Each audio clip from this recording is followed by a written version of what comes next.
함께 읽도록 하겠습니다. 열왕기상 18장 30절부터 39절까지 말씀입니다. 한 절씩 교독해서 읽겠습니다. 엘리야가 모든 백성을 향하여 이르되 내게로 가까이 오라. 백성이 다 그에게 가까이 가매 그가 무너진 여호와의 제단을 수축하되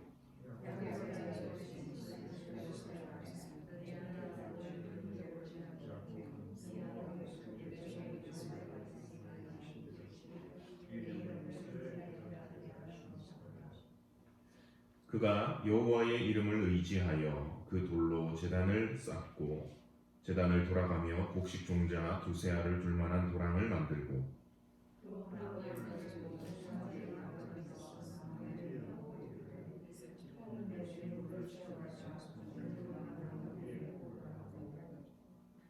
또 이르되 다시 그리하라 하여 다시 그리하니 또 이르되 세 번째로 그리하라 하여 세 번째로 그리하니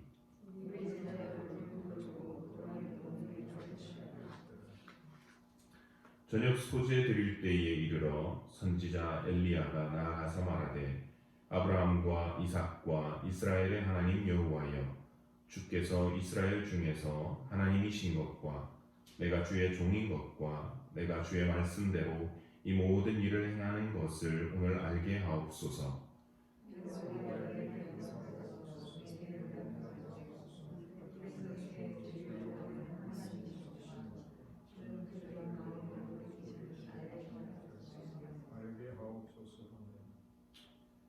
이에 여호와의 불이 내려서 번제물과 나무와 돌과 흙을 태우고 또 도랑의 물을 핥은지라.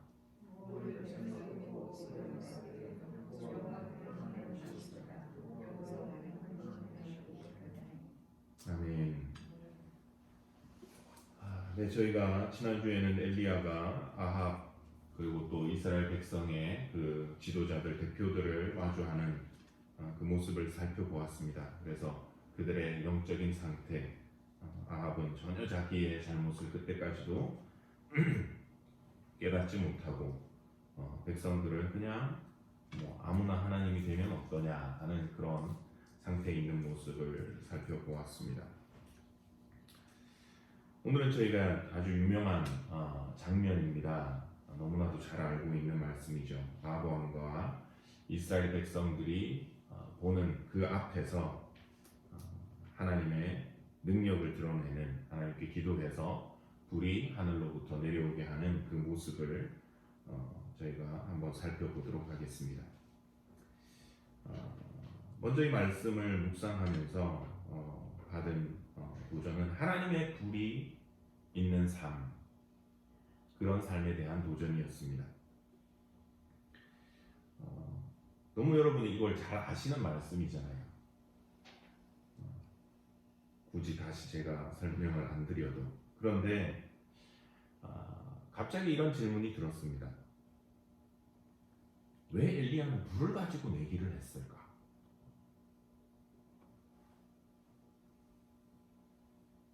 비를 가지고 내기를 하지 않고, 그죠?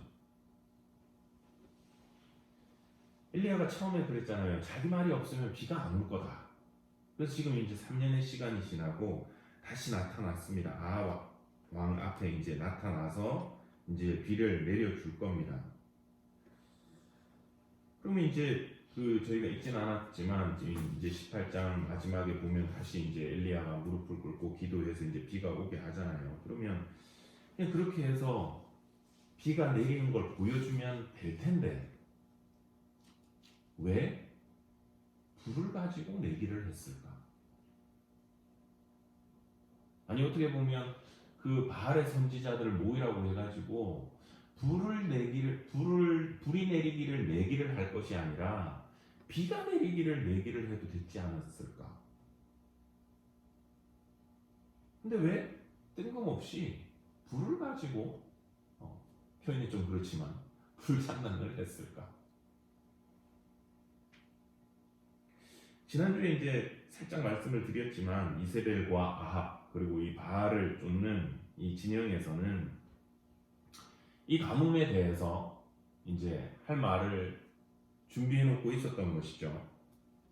엘리야를 어떻게 부르는지 그 부르는 말 속에서 답이 있다고 했었습니다. 아합이 엘리야를 보자마자 뭐라고 했다고요? 이스라엘을 괴롭게 하는 자야. 너냐? 너가 지금 너 때문에 이 엘리야 너 때문에 이스라엘이 지금까지 이렇게 괴로움을 당하고 있다.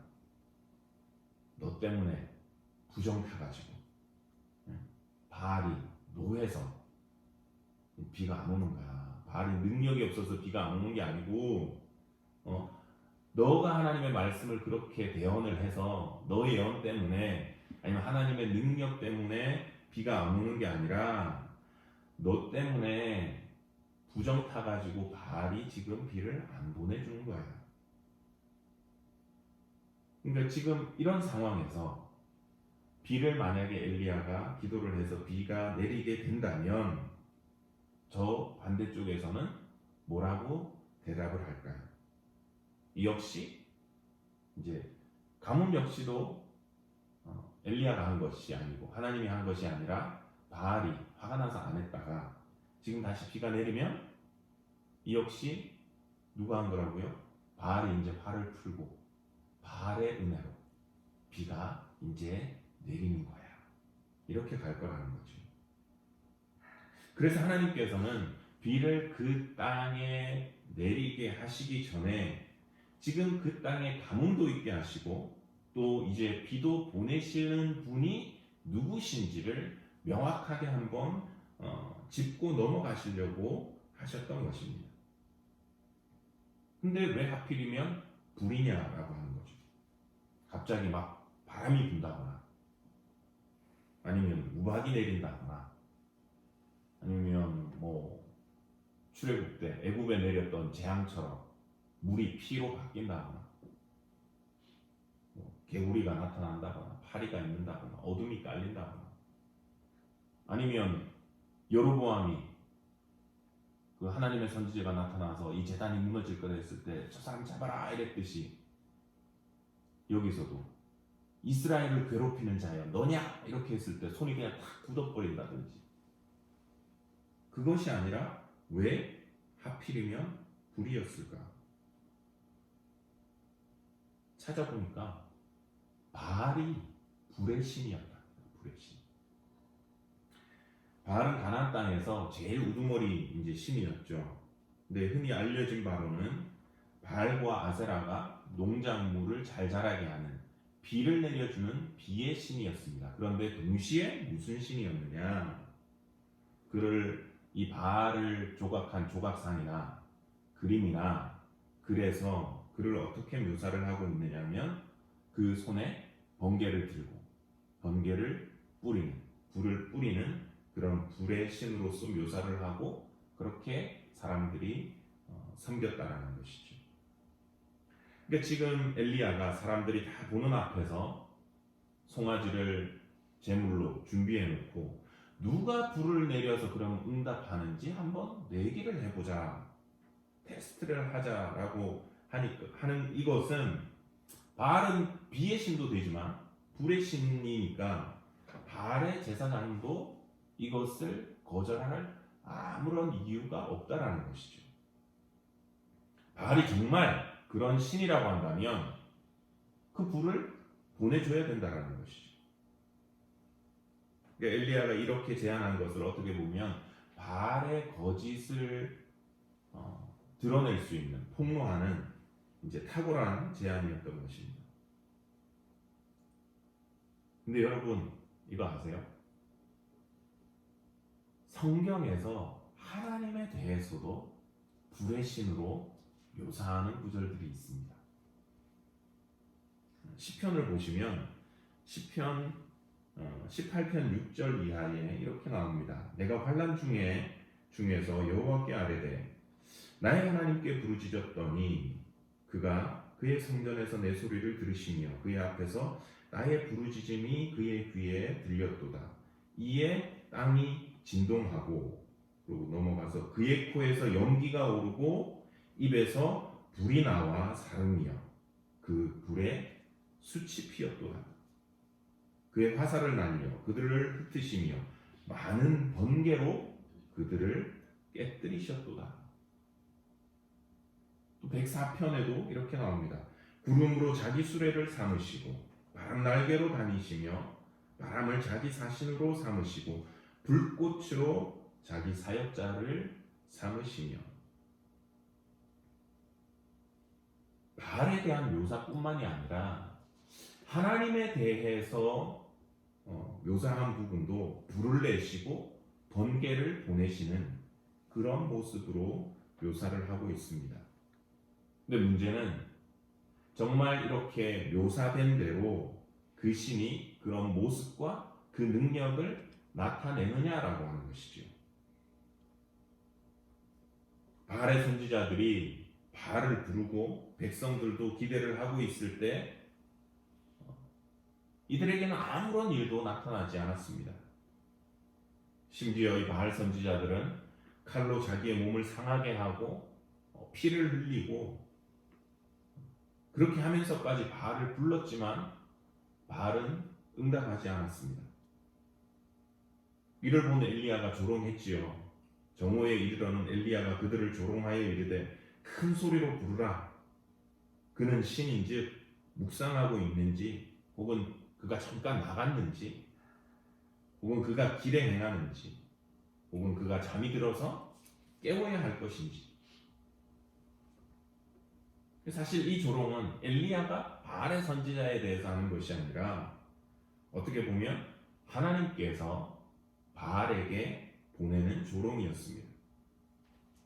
시편 2편 4절에서 이렇게 말씀을 하십니다. 하늘에 계신 이가 웃으시며 주께서 그들을 비웃으시리로다. 하나님께서 엘리야의 입술을 통해서 바알을 비웃고 계신 것이죠. 왜냐하면 이스라엘이 섬겼던 이 하나님은 단지 조각상이나 글이나 아니면 그림에서만 불을 보내는 분이 아니라 이미 이스라엘의 역사 속에서 여러 차례 불로써 응답을 하셨던 하나님이셨기 때문에 그렇습니다. 이 엘리야 때와 가장 가까웠던 경우는 바로 솔로몬 때였습니다. 솔로몬이 성전을 지어서 하나님 앞에 드리고 기도를 마치고 났을 때 하나님께서 불로 응답을 하셨지요. 역대하 7장 1절입니다. 솔로몬이 기도를 마침에 불이 하늘에서부터 내려와서 그 번제물과 제물들을 사르고 여호와의 영광이 그 성전에 가득하니. 솔로몬 때만 이러지 않았습니다. 다윗 때도 그랬습니다. 다윗이 인구조사로 인해서 인구조사를 하면서 하나님 앞에 범죄함을 깨닫고 회개하고 제사를 드렸을 때 하나님께서는 또 불로 응답을 하셨습니다. 역대상 21장 24절입니다.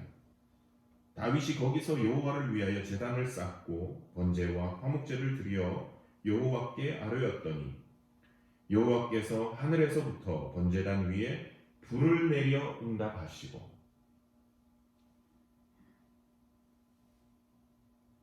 솔로몬, 다윗, 이스라엘 나라가 이미 시작할 때 하나님께서 불로 응답하시는 것을 실예를 들어서 보여주셨습니다. 이때뿐만이 아니었습니다. 광야에서도 마찬가지였습니다. 레위기 9장 24절을 보시면 광야에서 이스라엘 백성들이 회막을 세웁니다. 그리고 아론이 하나님 앞에 제사를 드리고 났을 때 상황을 이렇게 기록을 합니다. 불이 여호와 앞에서 나와 제단 위에 번제물과 기름을 사른지라 온 백성이 이를 보고 소리 지르며 엎드렸더라.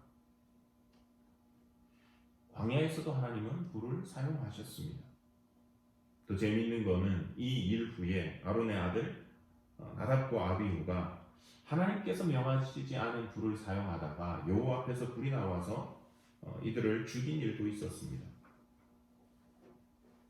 하나님께서는 이스라엘 백성들에게 이미 당신은 불로써 응답하시는 분, 불로써 어떤 행동을 하시는 분이라고 하는 것을 분명히 보이셨습니다.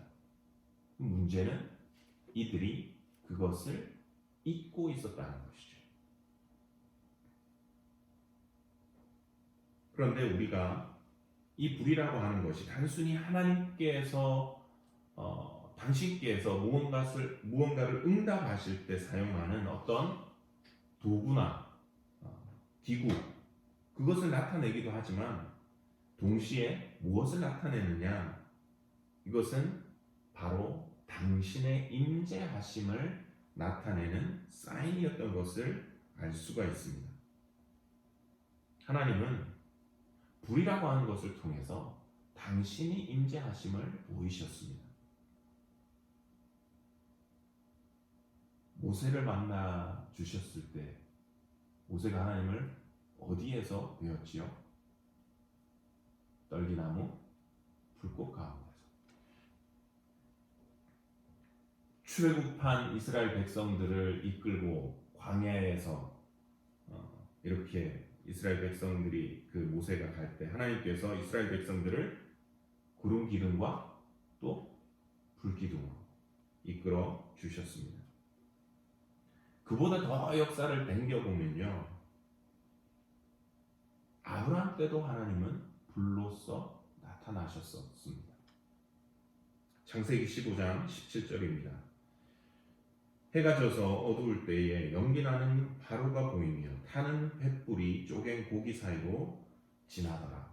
이거 여러분 잘 아시는 이야기잖아요. 고대 근동에서 언약, 계약을 맺을 때 두 당사자가 고기를 쪼개놓고 그 사이를 지나면서 약속을 확정했습니다. 우리가 이제 도장을 찍는 거하고 같은 것이죠. 하나님께서 아브라함과 언약을 맺으실 때 아브라함이 고기를 둘로 쪼개놓고 하나님을 기다리다가 밤중쯤 돼서 자기는 잤지요. 그런데 자기는 잠이 이렇게 들었는데 무엇이 지나가느냐? 불이 그 고기 사이로 지나가는 것을 보았던 거죠. 하나님께서 임하셔서 그 불 가운데로 지나가신 것을 기록하고 있습니다.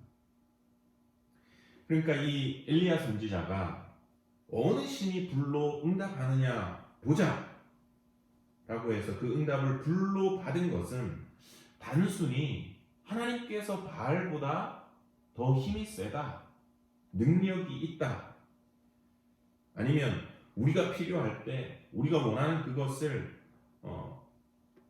하나님께서 어떤 행동으로 보여주신다거나 능력을 보여주신다라고 하는 그 사실을 넘어서서 무엇을 보여주시는 거냐면, 비록 지금 이스라엘 백성들이 하나님을 배반하고 그들의 마음이 하나님을 떠나서 바알을 쫓고 있어도 하나님께서는 당신의 백성인 이 이스라엘 백성을 떠나시지 않겠다. 늘 함께 하시겠다. 그 은혜, 그 임재의 은혜를 지금 선포하고 계시는 것입니다. 죄짓고 하나님을 떠난 그 백성들에게 내가 너희와 함께 하겠다. 그 절정이 어디입니까? 또 다른 사건.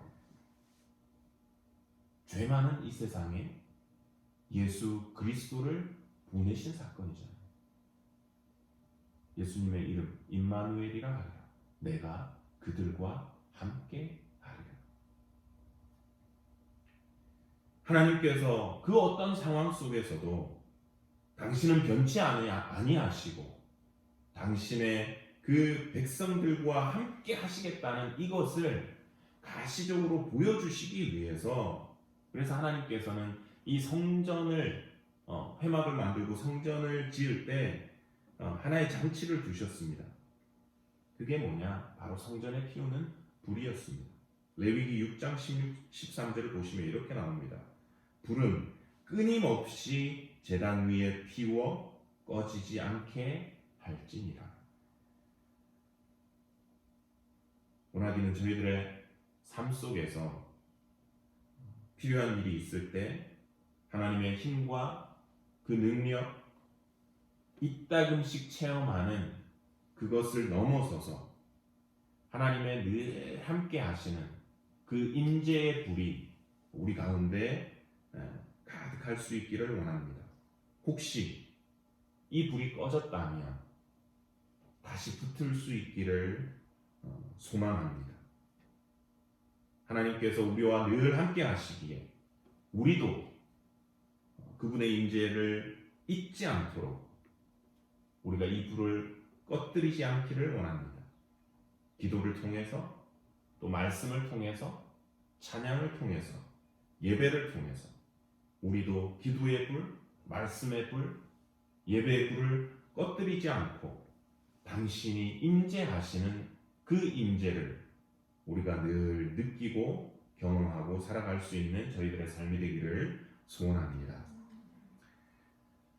또 한 가지 말씀을 묵상하면서 받은 도전은 함께 받는 은혜였습니다. 함께 받는 은혜. 30절, 31절 말씀입니다. 엘리야가 모든 백성을 향하여 이르되 내게로 가까이 오라.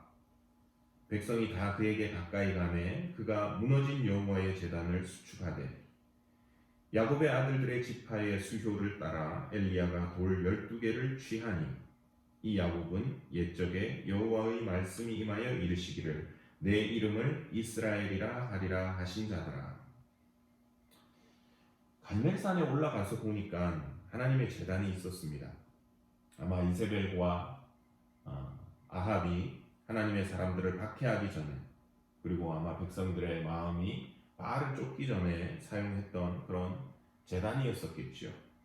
근데 시간도 흐르고 정권도 바뀌고 그리고 바알 종교가 공식화되고 그를 따르던 사람들이 이 제단은 무너뜨렸을 것 같고 그래서 더 이상은 찾아오는 사람이 없어서 황량해진 그런 제단이었을 듯 합니다. 어떻게 보면 이렇게 무너진 제단, 불 꺼진 제단 그 모습은 이스라엘 사람들에게 하나님의 부재를 나타내고 또 떠나버린 이스라엘의 마음을 보여주는 것 같습니다. 근데 엘리야가 이 하나님의 제단을 다시 얼른 대충 쌓아 올리고 그 위에 이제 송아지 제물을 올리고 기도하고 응답을 받은 것이 아니라 이스라엘 지파의 수효를 따라서 12돌을 취하고 제단을 바르게 쌓아 올리고 그 위에 제물을 올리고 하나님의 응답을 구했습니다. 그러니까 엘리야가 취한 12돌 말씀 그대로 이스라엘의 12지파를 의미합니다. 영적으로 무너졌을 뿐만이 아니라 당시의 어떤 사회적인 상황으로 봤을 때 이스라엘 안에는 서로 견해가 다르고 또 생각이 다르고 뭐 바알도 좀 같이 섬기면 어때서 왕이 하라는데 이런 생각이 있었을런지도 모르겠습니다. 그래서 서로에 대해서 대적하거나 판단하고 또 서로가 서로를 욕하는 그런 디비전이 아마 그 속에 있지 않았나 싶습니다. 이렇게 나눠져 버린 이스라엘을 하나님께서는 이 엘리야를 통해서 무엇을 보여주시느냐? 함께 세우기를 원하셨다라고 하는 겁니다.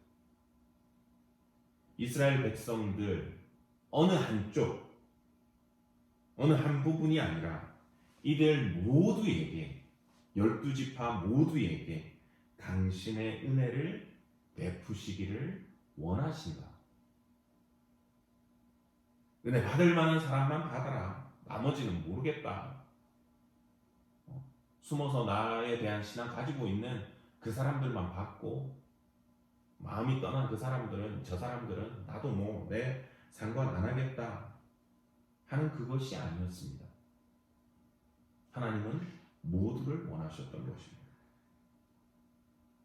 이것은 엘리야의 기도를 보면 알 수가 있습니다. 36절, 37절입니다. 저녁 소재 드릴 때에 이르러 선지자 엘리야가 나아가서 말하되 아브라함과 이삭과 이스라엘의 하나님 여호와여 주께서 이스라엘 중에서 하나님이신 것과 내가 주의 종인 것과 내가 주의 말씀대로 이 모든 일을 행하는 것을 오늘 알게 하옵소서. 여호와여 내게 응답하소서. 내게 응답하소서. 이 백성에게 주 여호와는 하나님이신 것과 주는 그들의 마음을 되돌이키심을 알게 하옵소서 하네. 엘리야는 세 가지 기도를 드렸습니다. 여호와가 하나님이 되신 것을 알게 해주십시오. 또 내가 당신의 종으로서 이 일을 하고 있는 것을 알게 해주십시오. 그리고 세 번째, 하나님께서 당신께서 이들의 마음을 돌이키신다는 것을 알게 해주십시오. 그것을 보여달라고 기도를 했습니다. 그러면서 이 하나님에 대해서 엘리야가 뭐라고 부르냐면 아브라함과 이삭과 이스라엘의 하나님 여호와여 이렇게 부릅니다. 그럼 좀 이상하지 않으세요? 우리 보통 성경에서 나오는 표현이 있잖아요. 아브라함의 하나님, 이삭의 하나님, 그 다음에 보통은 야곱의 하나님이라고 부릅니다. 근데 엘리야는 그 표현 따라서 부르는 것이 아니라 아브라함과 이삭과 이스라엘의 하나님이라고 부릅니다. 야곱을 이스라엘로, 이름이 물론 바뀌었으니까, 근데 의도적으로 다시 바꿔서 부르고 있습니다. 잘 아시잖아요. 이 야곱이 어떠한 인물이었는지. 자기 힘으로, 자기 꾀로 복 받아보려고 노력하다가 형에게 쫓겨서 도망을 가고, 그러다가 중간에 노중에 하나님을 만나고 하나님을 의지함으로 하나님의 보호하심을 경험하고, 그리고 이제 성공한 인물이 되지요. 나중에는 이스라엘이라고 하는 그 이름까지 받아서 생활하는 참 복받은 인물이 되었습니다.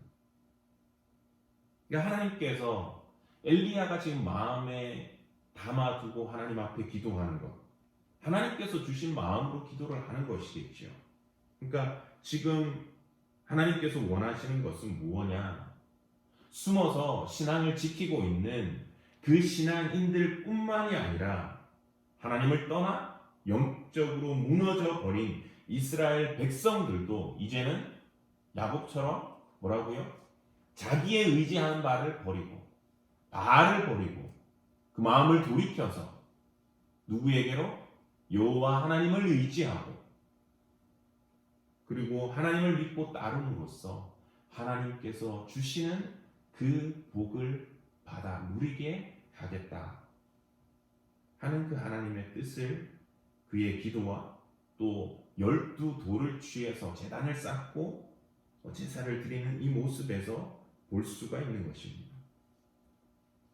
이 갈멜산에서 12돌을 취해서 제단을 쌓아 하나님의 불을 경험한 이 사건은 하나님의 응답하심, 그분의 임재하심, 또 시시때때로 부어주시는 그 은혜를 나만 누리는 것이 아니라 우리가 함께 누려야 됨을 알려주는 것입니다. 교회에서 저희가 신앙생활을 할 때 영적인 수준이 다 각각 다릅니다. 좀 약한 분들도 있고 아직 신앙이 뿌리를 내리지 못해서 잘 믿으시는 분들 눈에는 좀 답답한 그런 분도 있지요. 그럴 때 저희가 그들을 향해서 어떤 자세를 가져야 됩니까? 보통은 그렇지요. 오래 믿으신 분들이 보여주는 한 가지 맹점 중에 하나가 별로 관심을 안 가지세요. 아유, 뭐 자기 알아서 하겠지. 귀찮아. 뭘 또 해줘, 챙겨줘야 되나? 자기가 그냥 열심히 하면 되는 거지. 은혜 못 받는 것도 그 사람 탓이라고 책임을 넘겨버리고,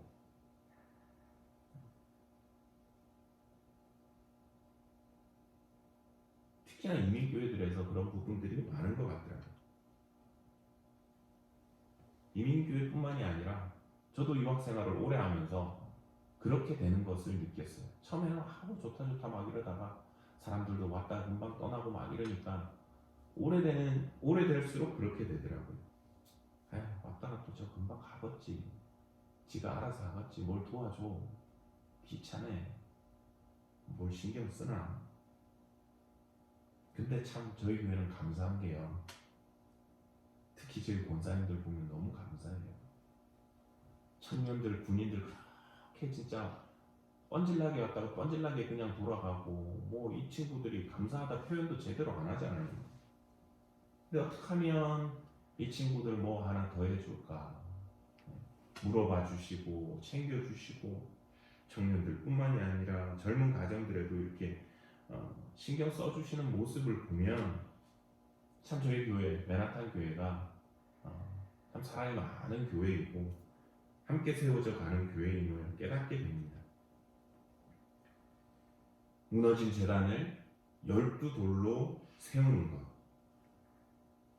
그것은 바로 오늘 한 부분만, 잘하는 몇 족속 아니면 어떤 지역만 은혜 주시겠다, 그것이 아니라 이스라엘 전체 12지파 모두에게 내가 은혜를 내리겠다라고 하는 그 하나님의 은혜의 선포입니다.